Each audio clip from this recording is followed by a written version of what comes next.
to get this child.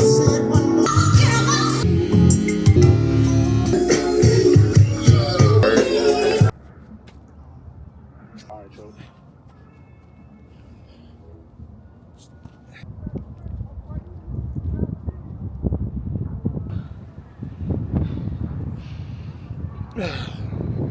What's good, YouTube, man? It's your boy Robbie back with another episode of the Book and Show. Today I wanted to talk to you guys about, the greatest decision in my life in recent years. This decision, it wasn't easy. It was something that was really going to change my habits, my future, and my mindset. And, that decision was putting God first in my life and truly learning what it takes to become a servant in this life and for His kingdom. But before I got to that point, I went through a lot of struggles. I'm gonna bring you guys back talking about college, something crazy that really sparked this whole journey. And, I just want to let you guys know it wasn't smooth. It wasn't just a simple decision like that. Some things had to get sacrificed. Some things I had to, start doing differently, But let me take you guys back where it all started. So I remember when I first got to college, I really thought I had it all figured out. Young dude from the Bronx, I got the ability to go to school on a full ride, scholarship for football. I was away from, my single parent household where, it was a little stressful. I shared a room with, 3 other people, and like for the first time I got to college, I felt a sense of freedom. And, this sense of freedom, it was a little bit probably too good of freedom. And, you live and learn based on the decisions. Like my freshman year and stuff, I used to really I was chasing after women, smoking, drinking, all the cool college introduction stuff. And it felt right at the time. I wasn't really playing. I was, redshirting during this time. And, this was a season where I could have really used it to learn more about myself and figure out who I want to be going forward. But, the young 18-year-old me didn't really see that. And, I'm just thinking in the moment with things. And I'm not really being intentional with my faith. I had just left my Catholic school, came to college, and it was just like, everything about it was just like, oh, everything's so stimulating, so new. It's kind of like, I prayed probably here and there, but I wasn't really, too big on my faith, within those first couple years of college and stuff like that, until things had to happen to me. And then that's where God pulled me back into Him. And after putting my energy into, a lot of those things that wasn't serving me,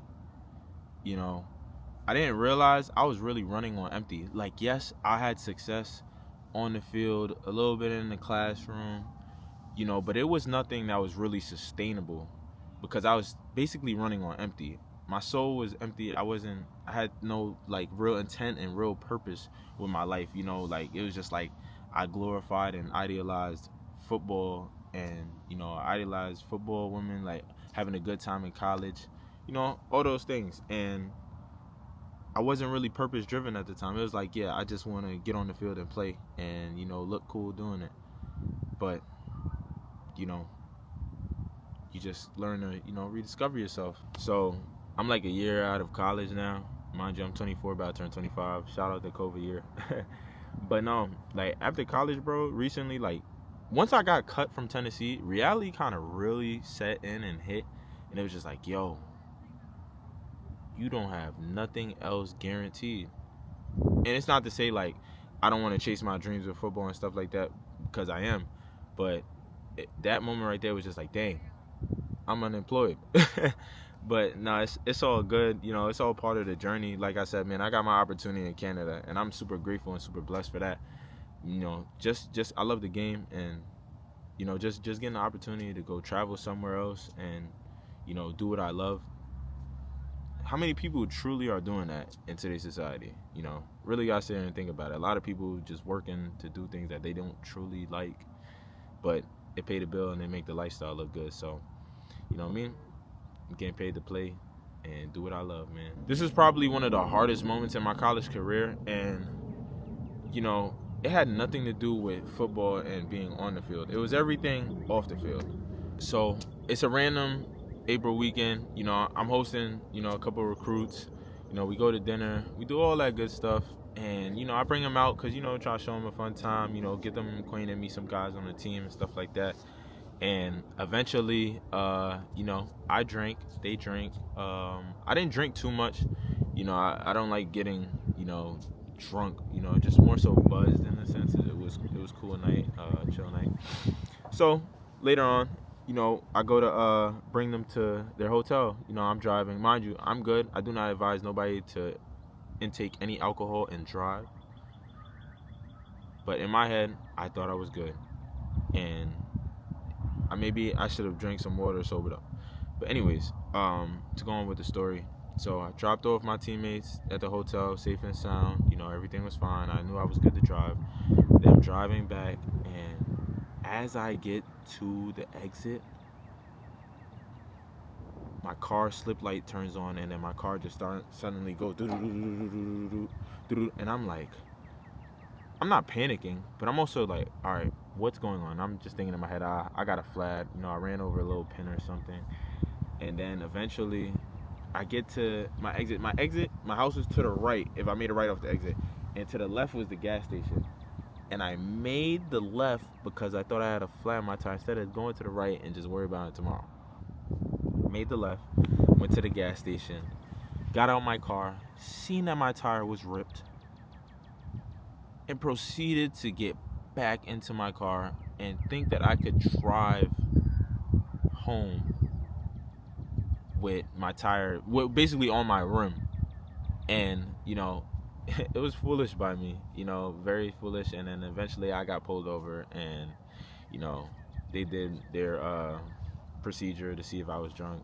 And, you know, I wasn't drunk, but, you know, they could smell alcohol in my breath. So, yeah, I spent the night in the precinct, and, you know, like, things happen.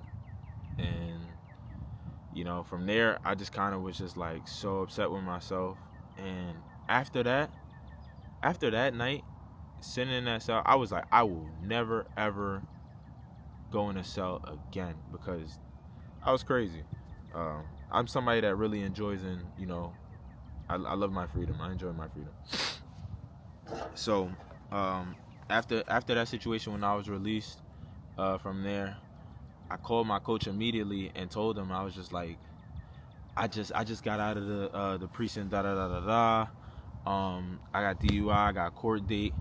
And, you know, he hit me. First thing he told me, he said, all right, look, I'm glad you're fine and everything, but you're going to be suspended from all team activities and stuff like that. You're suspended from the team until further notice. Like, bro, they removed me off the website roster and all of that. Like, and I was just really, it's not like I wasn't confused. It was more so like I did deserve that for, you know, making dumb decisions. I should have gotten a Lyft or an Uber and whatnot. Or I should have called somebody when I was at the gas station. But, you know, God did everything for a reason. And, you know, I say that to say he does that in your life too. So don't sit here and put the blame on yourself. Don't put the blame on the decision you make. Like, God made you do that for a reason. But yeah, my coach said I'm suspended from the team. I can't do anything about it until my court date, because after my court date, then they'll see if I can still be on the team, if I get probation before judgment. And so I was set with a challenge, and yeah, I knew this challenge was coming from God, and I had to really embrace it, because it was just a whole bunch of change that needed to be done in my life, you know, with my decisions, my habits, and my mindset. And, you know, I started growing closer to him. I started really praying. I started really, you know, reading the Bible, and just started to develop some consistency within my faith and discipline within my faith. And when I started doing that, you know, I asked the Lord to give me strength, because it was just like I had to go in there and work out by myself every day. I had no workout partner. It was just me, the music, and I had I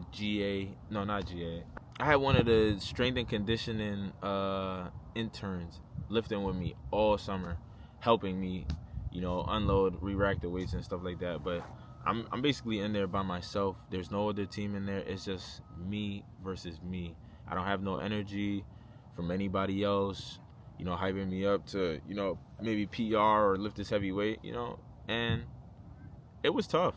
I just really felt alone. And like, even then, like, that journey right there, it kind of like, I don't want to say I'm isolated now, but that journey right there kind of prepared me to be more like isolated from people. It was just like everybody else just seemed so happy they was around each other, and it's just like, then I come in and it's like, I don't even know if I'm guaranteed to be on the team, but I'm just coming and working out, and it's just like, dang, like, and I was supposed to be, a leader on the team, like and a rising leader, but things happen, and live and learn, and I grew closer to God through this experience, every day, just praying, grinding, and just hoping that he could put in the judge's mind to see me as a good individual within the community, and know that I wasn't in danger to anybody, and bless me with probation before judgment. And fast forward, we get to that date, and she does, and I was just extremely like grateful and blessed. I probably shed a tear because I never had football taken away from me like that.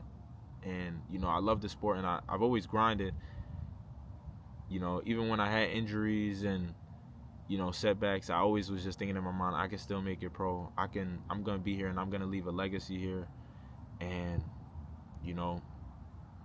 it was times where it was super hard. I couldn't see like if I was gonna get a chance at the NFL. I couldn't see if I was ever gonna play at Towson, but I just kept going, and I just continuously had that faith within me. And that was God all along, bringing me in closer and closer, little by little. But when I had the thing that I idolized so much over him be taken away from me, it gave me more time to focus on him.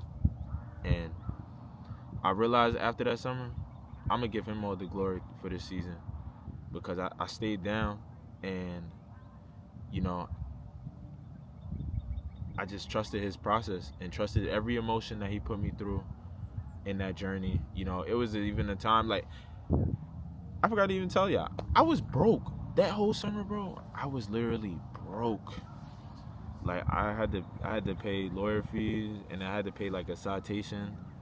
So I ain't gonna lie, I ended up working this garbage man job in this apartment complex off campus, and I was making cool little money here and there. It was enough, like, to pay my bills and stuff like that, because thank God that summer they was feeding us meals.